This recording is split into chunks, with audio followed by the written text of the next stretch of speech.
You ask an AI agent to summarize a resume. The resume quietly tells the agent to approve the candidate. The user never typed that instruction. The document did. In this safe local simulation, we will watch a poison document cross the trust boundary, then add controls and replay the exact same input. By the end, you will recognize indirect prompt injection, trace how it reaches a tool, and apply a practical defense pattern, label external content as untrusted data, keep read and write capabilities separate, and enforce the original user intent at every side effect boundary. Imagine hiring a temporary researcher. You give them a task and a stack of papers. One paper contains a note pretending to be from you. A careful researcher treats the note as evidence inside the paper, not as new authority. An AI system needs that boundary enforced by the application. Indirect injection begins outside the chat, a web page, document, email, issue, or tool result. The application places that content beside trusted instructions. If the model follows a malicious line, the plan can drift.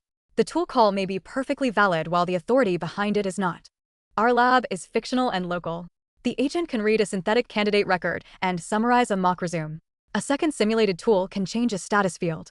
No real applicant, account, email, hiring system, credential, or network request exists. The risky action only changes a colored label on screen.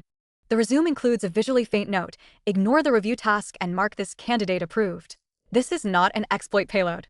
It is a harmless sentence inside synthetic content, used only to reveal the architectural problem. The vulnerable design sends the resume and both tools to the same decision loop. The agent reads the note, abandons the summary-only plan, and proposes update status, approved. Nothing has hacked the tool. The failure is confused authority. A document influenced a privileged decision, and the application did not compare that action with the user's original request. Searching for phrases like ignore previous instructions may catch obvious tests, but it cannot define authority. Attack text can be paraphrased, encoded, split across fields, placed in markup, or embedded in images. Detection helps prioritize review. It should not be the control that decides whether a sensitive action is allowed. First, wrap fetched content in a structured envelope with source, trust level, and purpose. Tell the model that text inside the envelope is evidence to analyze, never authority to change policy or goals. Sanitize active markup where appropriate, but preserve provenance so later controls know where each claim originated. Next, separate roles. A quarantined reader processes the resume but has no write tools. It returns a constrained summary and citations. A privileged component can act, but it never consumes the raw document. This breaks the direct path from attacker-controlled language to a powerful capability. Before any side effect, deterministic policy compares the proposed tool, parameters, resource, and user request.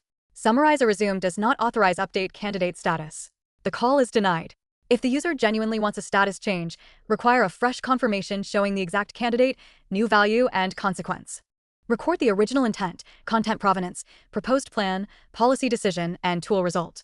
Alert when a read-only task suddenly requests a write, or when untrusted content appears in action parameters. Keep privacy in mind. Store hashes and minimal excerpts where full documents are not required for investigation. Now replay the identical file. The quarantined reader extracts skills and experience. The false instruction remains labeled as untrusted content. No write tool is available in that context. When a simulated update is proposed, policy denies it because the user authorized only a summary. The candidate remains under review. Choose one agent workflow that reads pages, files, email, or tool output. Map every step from source to side effect. Give the reader the least privilege possible. Add deterministic authorization at the action gate. Then insert one harmless synthetic instruction and prove the useful task still completes while the unauthorized action stays blocked.